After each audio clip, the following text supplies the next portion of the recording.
Shalom Israel, Shalom Israel, Yahweh Shem Yahweh Shah Barak Thumb to the brothers, Yahweh Shemal Thumb by Shem Yahweh Shah to the sisters.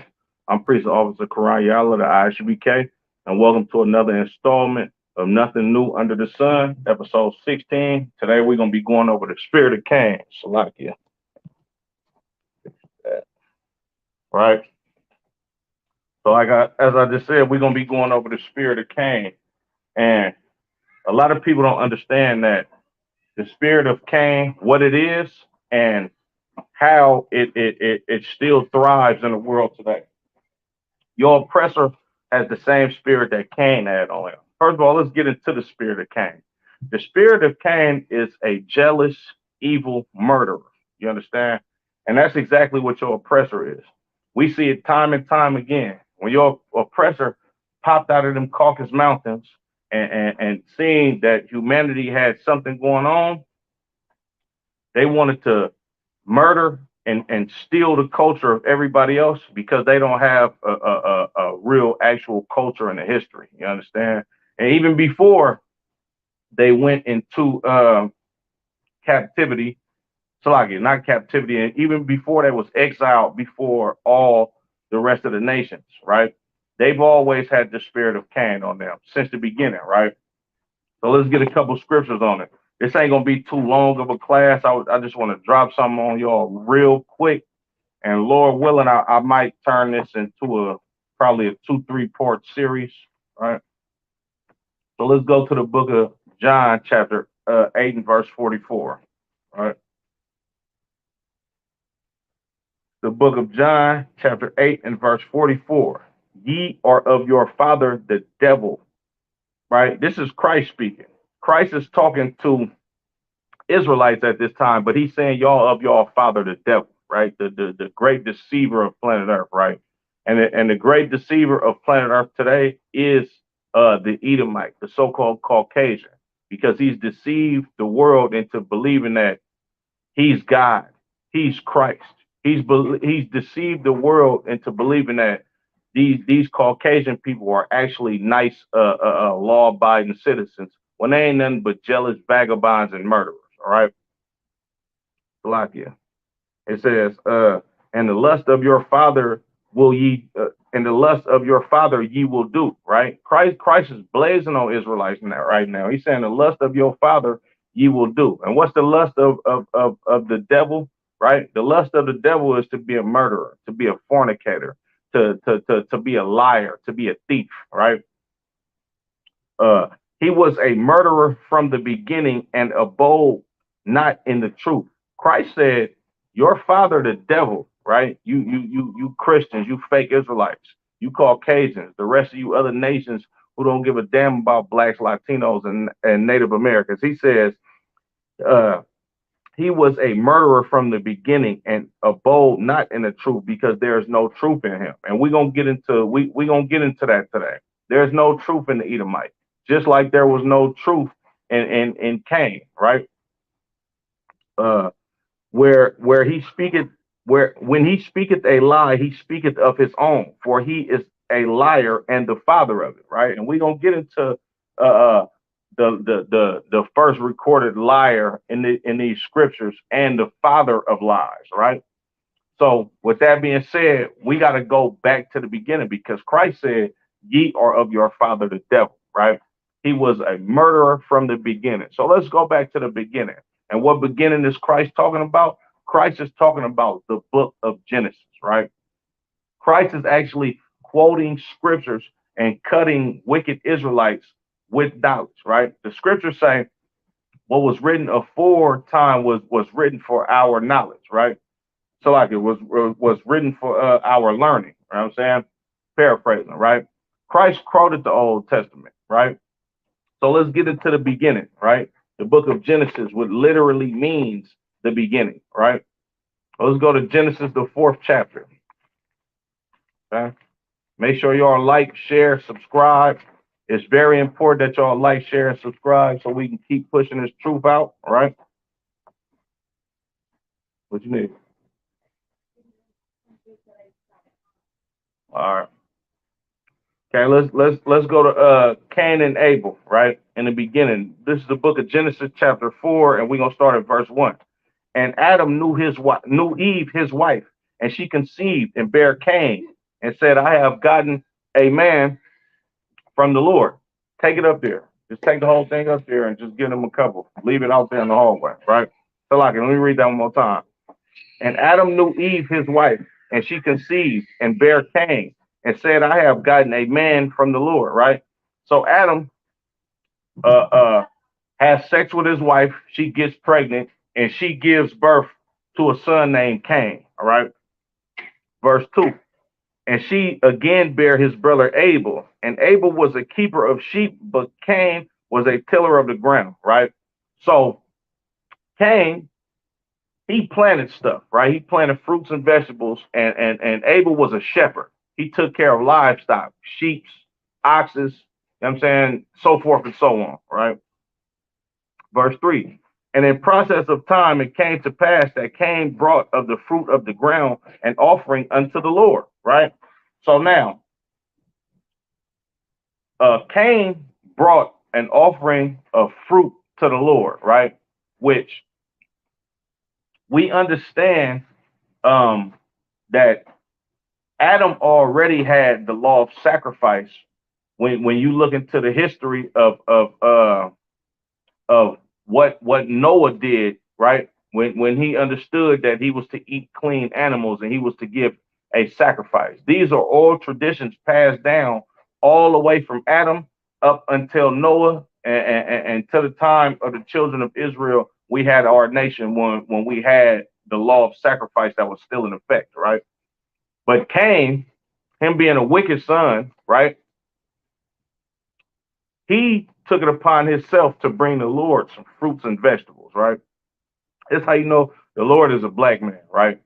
Like you bring a black man some fruits and vegetables to eat, that brother probably gonna look at you crazy, like nigga, where's the meat at? Salakia for my language, but brother, where's the meat at? You understand? Continuing on. Verse 4. And Abel he also brought of the fatlings of his flock and of the fat thereof. And the Lord had respect unto Abel and to his offering, right? Now look, not only do you know that we had laws of sacrifice before the scriptures was actually written and before Moses started recording what was going on in his time, you can read it right here in Genesis the 4th chapter, because in order for us to have the mind frame to bring a offering unto the Lord, with these two brothers being the direct sons of Adam, they had to learn about animal sacrifices from their father. Just like Adam got the laws of sacrifice from the Lord, and uh, uh, all the all of the customs and the way to live that he practiced during his time before he switched it up and went against the Lord by listening to his wife in the Garden of Eden, right? Uh, verse 5. Well, Salakia, middle of verse 4. And the Lord had respect unto Abel and to his offering. And the reason why the Lord had respect unto Abel and to his offering is because this is what the Lord wants a sacrifice to be. The Lord don't want no goddamn fruits and vegetables. You gonna grow fruits and vegetables, they gonna come and go. You understand? Like you gotta water them. You know what I'm saying? It ain't really too much sacrifice that you have to do to maintain a damn garden. But to feed a animal, right? To nourish this animal and raise it up, like if you look at back in those times, sheep, cows, oxen, just like today, livestock is worth a lot of money. Your livestock is worth way more than fruits and vegetables. So you have to put more time and more effort into obtaining this type of wealth versus somebody going to bring a tomato or avocado or something like that to the Lord. When you go to the grocery store today, if you go buy two if you go buy two ribeye steaks, it's gonna run you probably about $30. Go buy two green bell peppers or two apples or two oranges. It's gonna be pennies compared to what that meat is worth. Because that meat, that livestock, it takes a whole lot of time, patience, money, effort in order for you to maintain those animals, right? But Salakia, verse 5. But unto Cain and to his offering he had not respect. And Cain was very wroth, and his countenance fell. Right? The Lord didn't respect Cain's offering. The Lord didn't give us the law of sacrifice to him, fruits and vegetables and lettuce and onions. Nah, the Lord wants a blood sacrifice. The Lord wants you to sacrifice your goodest, Salakia, your best, your lamb without blemish, so to speak, right? The Lord wants your best offering because why? Because he gave it to you. He allowed you to be able to maintain yourself by receiving the benefits that the Lord has given you to sustain yourself on planet Earth. So in turn, he wants the best from you because he gave you the best. All right.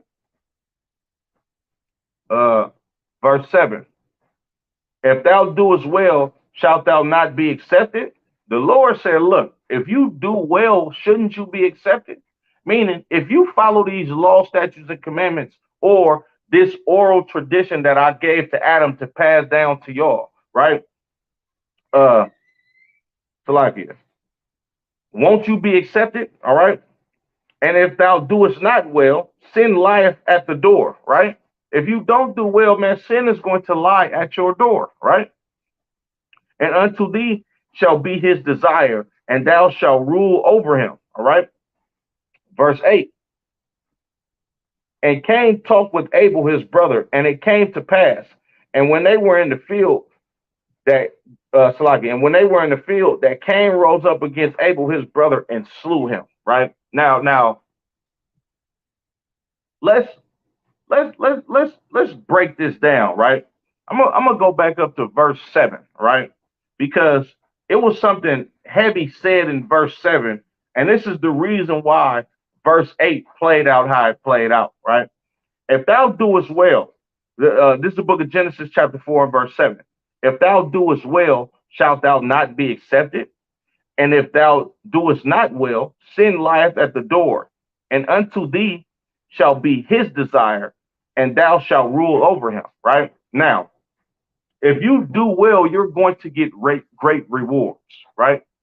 If Cain would have done well, right, and Abel would have not done well, then Cain would have been basically the ruler over Abel. Cain would have been in higher favor of the Lord than Abel was. But nah, what happened was Abel actually followed what his father taught him, right? He did well, like he obeyed, right? And Cain didn't obey. Cain came to the Lord with fruits and vegetables and the stuff that's not a meat sacrifice to the Lord. And when I say a meat sacrifice, I meaning a good sacrifice, right? So what happened? Cain was not highly favored, so to speak, like Abel was. So in the Lord's eyes, Abel is over you, Cain. You understand? He has enough discipline to actually follow orders and do exactly what he's supposed to do, right? You don't, so he's going to be over you, right? And Cain was jealous of that. Cain was mad at that, right? Verse 8. And Cain talked with his brother Abel, and it came to pass when they were in the field that Cain rose up against Abel, his brother, and slew him, right? So with the events that transpired with the sacrifice, Cain was mad, right? Cain was not only mad, he was jealous of Abel because Abel was now over him, thus saith the Lord. So what did Cain do? Cain murdered his brother because of jealousy. Cain murdered his brother because his brother was righteous, right? The Lord chose him to be over him, and Cain was mad at that because he was unrighteous. All right. Reading on. Verse 9.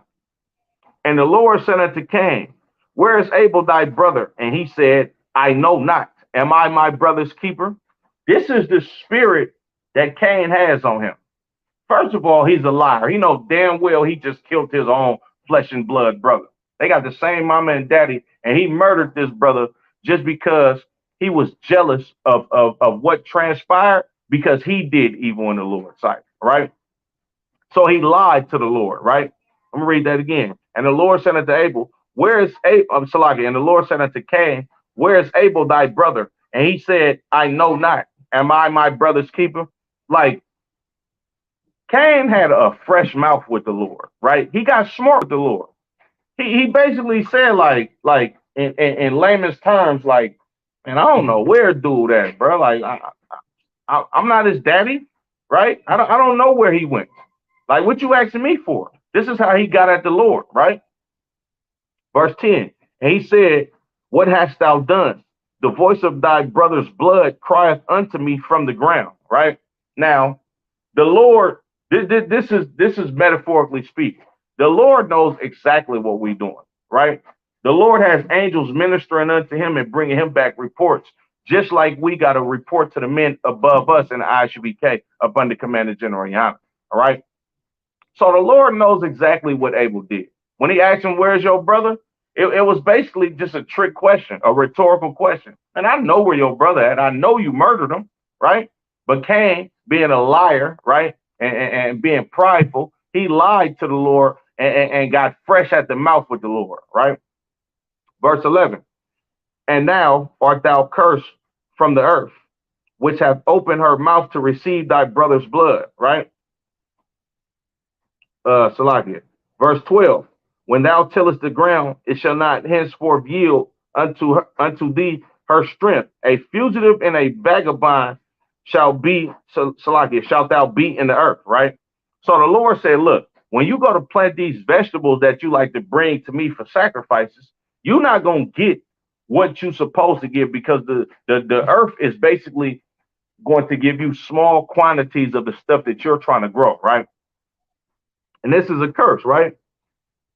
It shall, Salakia, a fugitive and a vagabond shalt thou be in the earth, right? A fugitive and a vagabond shalt thou be in the earth. A fugitive is someone running from crimes, right? Someone running from justice. A vagabond is a person that has no home, right? That has no homeland, just goes to and fro, right?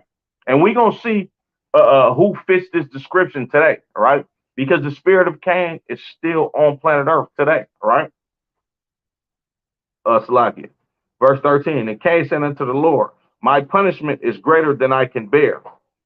Verse 14, behold, thou hast driven me out this day from the face of the earth, and from thy face shall I be hid, and I shall be a vagabond, so I can be a fugitive and a vagabond in the earth. And it shall come to pass that everyone that findeth me shall slay me, right? Verse 15, and the Lord said unto him, therefore whosoever slayeth Cain, vengeance shall be taken on him sevenfold. And the Lord said, set a mark upon Cain, lest any finding him shall kill him, right? So the Lord set a mark upon Cain. First of all, Salakia, the Lord said, therefore, whosoever slayeth Cain, vengeance shall be taken on him sevenfold.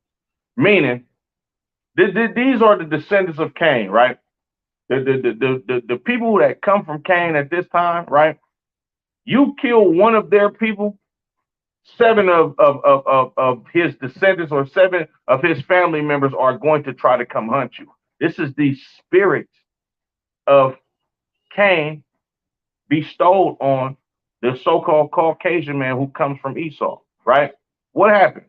What happened in the movie Birth of a Nation, right? Nat Turner killed those white people, right? Then when they finally caught him, it was about 77 amount of white people waiting to hang him and kill him for what he did, right?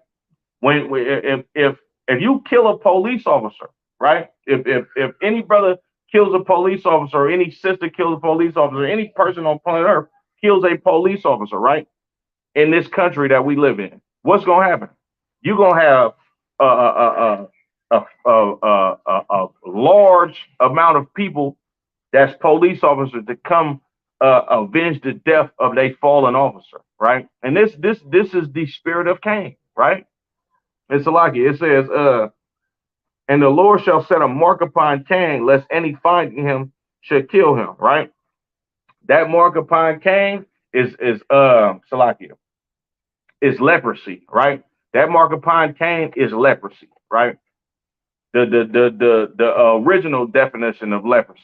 You know what I'm saying? Basically, Cain was turned into a red skinned man, right? Same spirit that this devil has on him today. All right.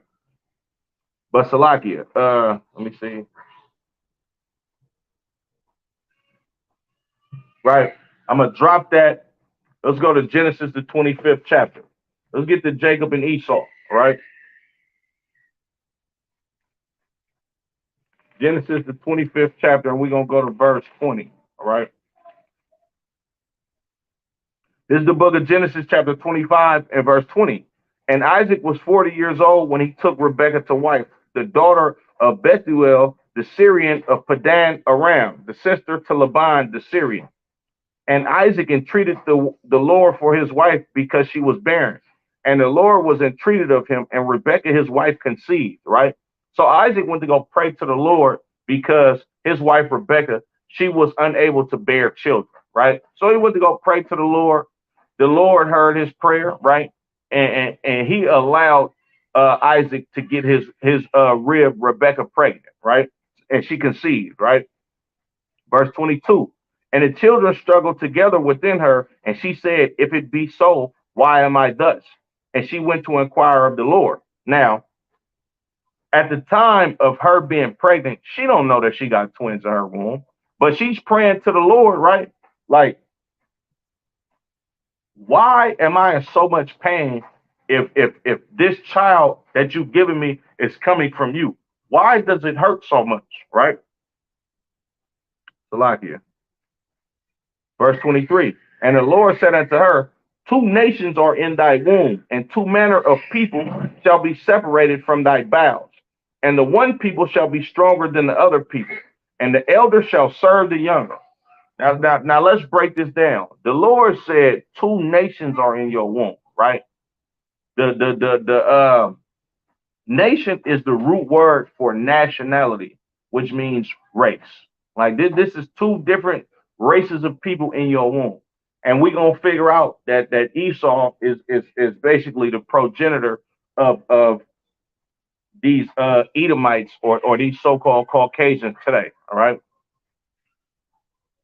It says, two manner of people shall be separated from thy bowels, and the one people shall be stronger than the other people, and the elder shall serve the younger. Now, of course, we know that blacks, Latinos, and Native Americans are extremely stronger than our Caucasian counterpart. We number one in all the sports, right? We number one in everything, right? We survived for almost 500 years of slavery and still surviving to this day at the hands of this damn oppressor. All right. Salakia. And it says, and the elder shall serve the younger, right? The elder one is going to return. This elder one is going to serve the younger one. All right. And when her days to be delivered were fulfilled, behold, there were twins in her womb. And the first came out red all over like an hairy garment, and they called his name Esau, right? That red all over like a hairy garment, man, this is the so-called Caucasian man. If you go look at a white man in the deep south, he got excessive hair growing on his back. They call him a redneck, right? That's what they call him, right? This is just a term that somebody came up with. I'm not sure who came up with the term, but it's a pretty accurate term. They call him a redneck, like his skin is red. So like his skin is translucent, right? You can see the blood through this devil's skin, right? It say he came out red all over like a hairy garment, right? So we got a red and hairy little boy, right? That came out, and it's a reason why they had to explain his appearance because he don't look like nobody else. And that spirit of that mark that was set upon Cain, it's seeming like this is the same type of spirit that was brought back into the earth on Esau, because Esau is marked as well. He's marked and born with leprosy, right? Salakia. And it says, and they called his name Esau. And after that, his brother came out and his hand took hold on Esau's heel, and his name was called Jacob. And Isaac was 80 years old when she bare him, right? So Jacob and Esau, they fighting in the womb, right? And that's a metaphor for Jacob holding onto Esau's heel. It's another scripture that says, "For Jacob is the beginning of the world." So like it, for Esau is the end of the world, and Jacob is the beginning of that follows. Right? Because we to rule after Esau's kingdom is cut down, right, and non-existent ever again, and we're gonna rule planet Earth uh for eternity. You know what I'm saying? Barakatah Yahweh Yahweh Shah, right? Salakia. And the boys grew, and Esau was a cunning hunter, a man of the field, and Jacob was a plain man, dwelling in tents. Man, look at this spirit that Esau got on him. He was a cunning hunter, right? A man of the field. Where did they find where was Cain at? He was in the field growing fruits and vegetables. Of course, he was a hunter. He hunted his own damn brother down and killed him because he was jealous of him, right? Salakia. Verse 28. And Isaac loved Esau because he did eat of his venison, but Rebekah loved Jacob, right? Salakia. So, you know what I'm saying? It's the spirit, same spirit that Cain had on him, right? And I'm just giving y'all the characteristic of Esau, you know what I'm saying, as a man, right? Now let's get into Genesis. Salakia. I'm gonna keep going. And Jacob side pottage, and Esau came from the field, and he was faint. So Esau's cooking the stew. I mean, Salakia. Jacob is cooking the stew. Esau came in from the field, and he was faint. You know what I'm saying? He was hungry. You know what I'm saying? Verse 30. And Esau said to Jacob, "Feed me, I pray thee, with that same red pottage, for I am faint." Therefore was his name called Edom. And the word Edom, right, or Adawam in the Hebrew means red, right? So he said, "Man, look, let me get some of that undone stew, right, with that raw rare meat up in it. I'm finna die. I'm hungry. Let me get some of that, right?" Verse 31. And Jacob said, "Sell me this day thy birthright." And Esau said, "Behold, I am at the point to die, and what profit shall this birthright do to me?" Verse 33.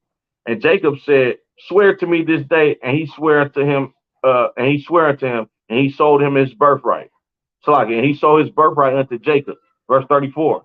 Then Jacob gave Esau bread and pottage of lentils, and he did eat and drink, and rose up and went his way. Thus Esau despised his birthright. Now Esau wasn't at the point of dying. You know what I'm saying? He's just a lustful, greedy bastard because he has the same type of spirit on him as the first murderer in the beginning, which was Cain, right? So like we could drop that. I'm gonna go to Genesis chapter 12. Genesis chapter 27. And it came to pass that when Isaac was old and his eyes were dim, so that he could not see, he called Esau his eldest son and said unto him, "My son." And he said unto him, "Behold, here I am." And he said, "Behold, now I am old. I know not the day of my death. Now therefore take, I pray thee, thy weapons, thy quiver and thy bow, and go unto the field, and take me some venison, and make me savory meat such as I love, and bring it to me, that I may eat, that my soul may bless thee before I die." And Rebekah heard when Isaac spoke to Esau his son. And Esau went to the field to hunt for venison and to bring it, right? So I ain't gonna go over Genesis, the whole 27th chapter, for time's sake, because it's gonna be kind of short. So basically what's going on is Isaac is up in age, right? He can't really see like that. He at the point to where he's about to die. You understand? So he like Esau, right? As we just read in Genesis, the 25th chapter. Isaac loved Esau because Esau brought back that food. He brought that animal. You understand? He brought back. He was a skilled hunter. He went out there, went to go get venison and sheep. You understand? And brought it back to the family so they can eat good, right? So as Isaac is basically laying on his deathbed because he don't know which day he gonna die. He like, man, look, son, check this out. Go out there, go give me some venison, right? And make me some savory meat. That meat you know I like so much, right? And my soul is gonna bless you. I'm going to give you a blessing from the Lord, right? So Esau, he go on his way. You know what I'm saying? Right? So Rebecca overhears the conversation, right? Salaki, I'm gonna read a little bit of that. And Rebekah spake unto Jacob her son, saying, Behold, I heard thy father speak unto Esau thy brother, saying, Bring me venison, and make me savory meat, that I may eat, and bless thee before the Lord, Salaki, and bless thee before the Lord before my death. Verse 8. Now therefore, my son, obey my voice according to that which I command thee. Go now to the flock and fetch me from thence 2 good kids of the goats, and I will make them savory meat for thy father, such as he loveth. And thou shalt bring it to thy father, that he may eat, and that he may bless thee before his death. Now, the Lord already told Rebekah, the elder shall serve the younger. The Lord already knows this, right? I mean, Salakia, Rebecca already knows this because the Lord has told her this, right? So a lot of these fake Christians and fake Israelites be like, oh, Rebecca deceived her husband by no. This was ordained by God. And another thing that Rebecca understood was she understood that Esau was her son, but Esau was not her family. You understand? When I say Esau was not her family, Esau was not Esau was that other nation that was in her womb, right? Not saying that she got pregnant by another man or some crazy nonsense like that. That's not what I'm saying. What I'm saying is Esau is not going to be the nation that upholds the legacy of her family. It's going to be Jacob, right? Because when you go to our forefathers, it's not Abraham, Isaac, Jacob, and Esau. It's Abraham, Isaac, and Jacob, and that's where it stops, right? So Rebecca understood that this child is chosen of the Lord. This child, these children were given me by the Lord, but this child is chosen by the Lord, right? And she understood that, right? So she come up with a plan while Esau out hunting to get the blessing given to its rightful owner, right? Because this gonna be a huge blessing that Jacob is going to receive from his father, right? And she understood that the blessing was supposed to go to him. Thus saith the Lord, because the elder shall serve the younger, right? So she come up with a plan for Jacob to get the blessing, right? Now let's read this blessing that Jacob got, right?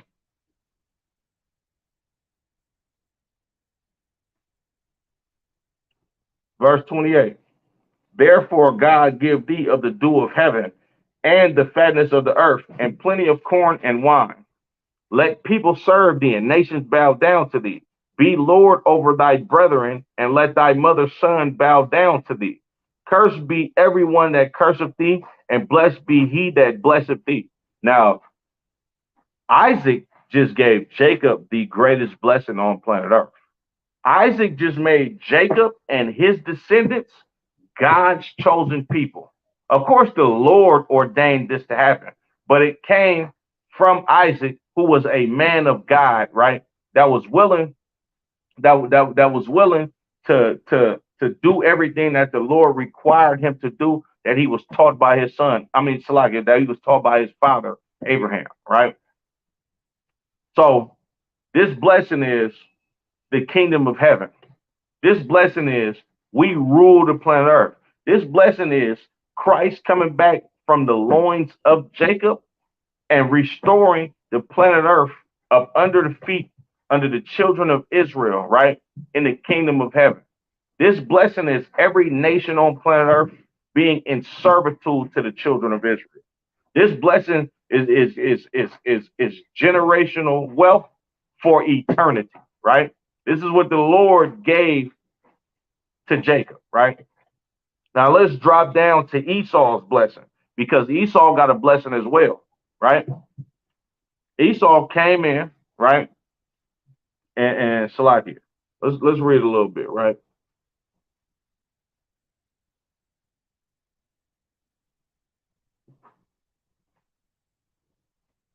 Uh,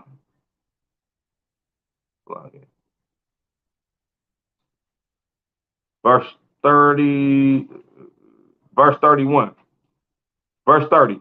And it came to pass as soon as Isaac had made an end of blessing Jacob, and Jacob was yet scarce going out from the presence of Isaac his father, that Esau his brother came in from hunting. So after Isaac gets his blessing, after Isaac gives the blessing to Jacob, Jacob get up out of there, man, quick, real fast, right?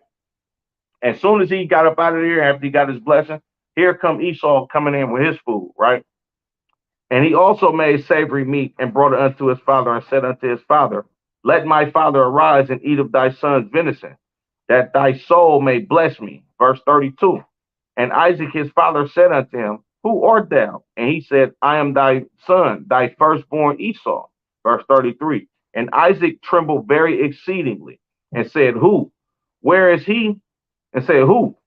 Where is he that hath taken venison and brought it to me? And brought it me?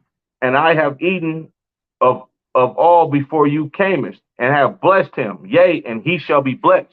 So Isaac get at Esau like, look, man, it was another dude that just came in here and gave me the venison that I wanted, and I blessed him, right? Like, and he's going to be blessed, thus saith the Lord, right? Verse 34. And when Esau heard these words of his father, he cried with a great and exceeding bitter cry and said unto his father, bless me, even me, O my father. Right? So Esau, he cried to the Lord, like, man, look, I mean, to his father, like, please bless me. Please bless me. I need that blessing, right? So I'm going to drop down, right? Verse 40.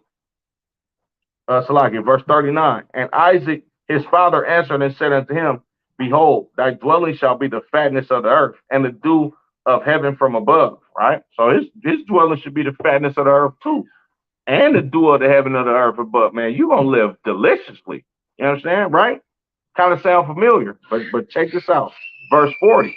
And by the sword shalt thou live and shalt serve thy brother, and it shall come to pass when thou shalt have the dominion that thou shalt break his yoke from off thy neck, right? So he said, by the sword shall you live, right? Meaning you gonna slaughter people for your blessing. You're going to be able to, you're going to be a murderer. Your descendants that come after you are going to be murderers. Just like I just read in John 8:44. He was a murderer from the beginning. You're gonna have the spirit of Cain on you, Esau, in so many words, right? Salaki, I'm gonna read that again. And by the sword shalt thou live, and shalt serve thy brother, and it shall come to pass when thou shalt have the dominion that thou shalt break his yoke from off thy neck. Right? So you're gonna live by the sword, and you're gonna have to serve the children of Israel. When you got the dominion, you're gonna break that yoke of iron off your neck. And that happened during the time of Solomon. Because when King David was still alive, the children of Israel had the Edomites in subjection unto us. All right. Right? Verse 41. And Esau hated Jacob because of the blessing wherein his father blessed him. Same thing that happened with Cain and Abel. Same thing. Abel was hated by Cain because the Lord chose him to be Lord over Cain, and he had respect unto Abel's offering because Abel did right inside of the Lord. So he got mad, right? Same thing here. And Esau hated Jacob because of the blessing wherewith his father blessed him. And Esau said in his heart, the days of mourning of my father are at hand. Then will I slay my brother Jacob, right? He want to kill his brother just like Cain killed Abel. This is the same exact spirit that these devils have on them today, right? The same spirit, right? They mad, they jealous that the Lord has chosen blacks, Latinos, and Native Americans to be the rulers over planet Earth, or the Lord has chose us to be his special people, and for that they hate blacks, Latinos, and Native Americans. The scriptures say they have a perpetual hatred for us, right? They've been taught through generations and lifetimes to hate blacks, Latinos, and Native Americans. And where do you think this come from? This come from Esau, right? This is passed down from generations to generation to generation, right? And I'm definitely going to have to do a part 2 on this class, right? Let's go. Let's go to the book of First Samuel, chapter 18, because it was a couple of brothers in the nation of Israel that had the spirit of Esau on them too. One being King Saul, right? He had the spirit of Esau on him for a hot second, right? Salakia. So this is after. I'm gonna give you a little quick context. I'm gonna try to run through this really quick, right? This is after David defeated Goliath, right?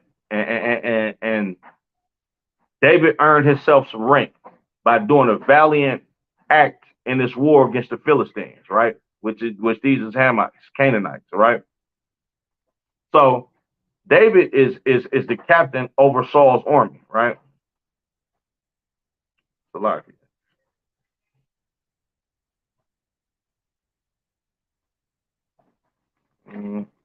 Yeah. David was the captain over Saul's army, right? So let's read a little bit. And it came to this is the book of 1 Samuel chapter 6 and verse 8. This is the book of 1 Samuel chapter 18, and we're gonna start at verse 5. And David went out whithersoever Saul sent him, and behaved himself wisely. And Saul set him over the men of war, and he was accepted in the sight of all the people, and also in the sight of Saul's servants, right? So David given some fame because of how he conducted himself in this war, right?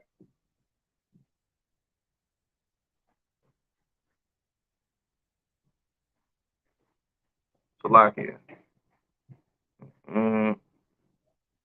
Verse 6. And it came to pass as they came, when David returned from the slaughter of the Philistines, that the women came out of all cities of Israel singing and dancing to meet King Saul with tabrets, with joy, and with instruments of music. Verse 7. And the women answered one another and as they played, and said, Saul hath slain his thousands, and David his 10,000. And Saul was very wroth, and the saying displeased him. And he said, they have ascribed unto David 10,000s, and to me they have ascribed but thousands. And what can he have more but the kingdom? So what happened was David was a valiant warrior. So was Saul, right? Now, these sisters that was in joy from what our men were doing to these other nations in war and in battle, and basically keeping us from being oppressed to these nations. They seen that Saul was killing thousands, but David was killing 10,000. They gave David more glory than Saul because Saul was not as valiant and brave as David, right? David, you got to remember, when David was a young dude, he went and killed Goliath. Goliath was the head of the Philistines' army, right? He was a big, gigantic Hamite, right? That's like Allen Iverson going to go kill Manute Bol in a battle, right? You know what I'm saying? So when David was seeing the type of fame, I mean, Salakia, when Saul was seeing the type of fame that David was getting, and more fame than him in his own kingdom, Saul was very displeased at that. He didn't like that at all, right? Verse 10, Salakia, verse 9. And Saul eyed David from that day and forward, right? Where they at? Right? So Saul was jealous of David, and he started looking at him with an evil eye. He started looking at him like, man, I don't like this dude right here. He had the spirit of being jealous on him, right?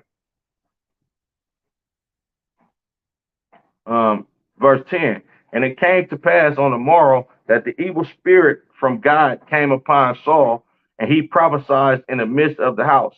And David played with in his hand, and David played with his hand as at other times. And there was a javelin in Saul's hand.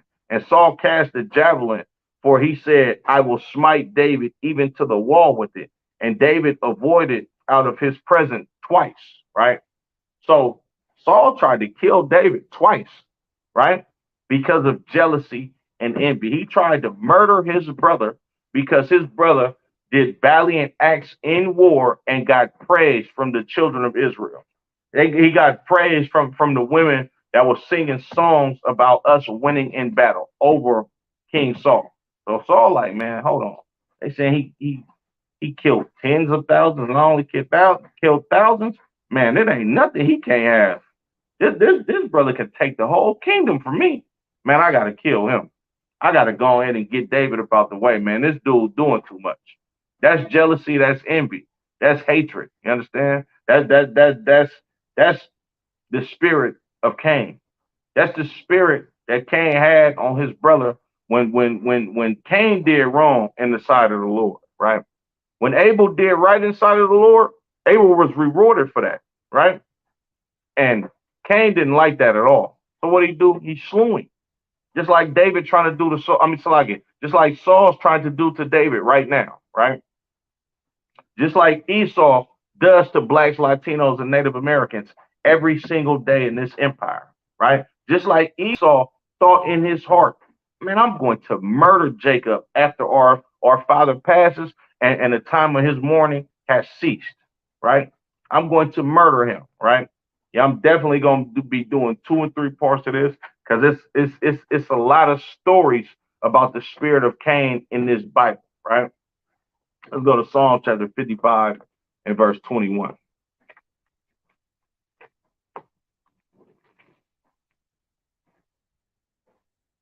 This is the book of Psalms, chapter 55 and verse 21.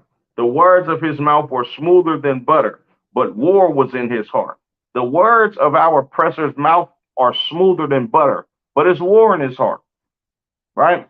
You got so-called presidents and political leaders in this country, basically saying that we should all live together in perfect harmony, and you should forgive and forget, and this is the melting pot, and we're all human beings and we all equal. Meanwhile, they slaughtering blacks, Latinos, and Native Americans in the ghetto with racist police officers. They taking crafty counsel against us by pushing drugs in our communities, right? They're indoctrinating our sisters to murder their babies with the hopes of having a better life. This is war. This is war raised on blacks, Latinos, and Native Americans, right? They deporting our brothers and sisters back to hellish conditions in a lot of these Central and South American countries. When this place that we live in Northern America, this is the land of all of our brothers and sisters in the Northern Kingdom. This is the land of the Guatemalans. This is the lands of the Mexicans. This is the land of the tribe of Gad, the so-called North American Indian. And you know how these damn devils got this land and was able to kick our brothers and sisters out and tell them they can't come here unless they got a green card, or call them an illegal alien if they catch them on the side of this border and they wasn't born here. They took this by war, right? They took this place from raping, robbing, and murdering people. They waged war on the Northern Kingdom. They waged war on the Southern Kingdom. Man, our oppressor is the devil that the Bible speaks of. And this same devil has the spirit of a murderer and a liar, just like his forefather in spirit Cain. Because of course Esau is not the reincarnation of Cain. We don't teach that in the school, but he does have the spirit of Cain, right? He's not a blood descendant of Cain, right? But he does have the same murdering, jealous, evil, lying spirit that Cain had on him. You understand? I'm gonna go ahead and end it for the time being. Make sure y'all like, share, and subscribe. I'm gonna be doing probably a 2, 3, 4 part series to the Spirit of Cain, right? Just for time's sake, I'm gonna go ahead and end it. Yahweh Bashim Yahweh Shah Barak thumb to the brothers. Yahweh Shamar Lathan Bashim Yahweh Shah to the sisters. Shalom, Israel.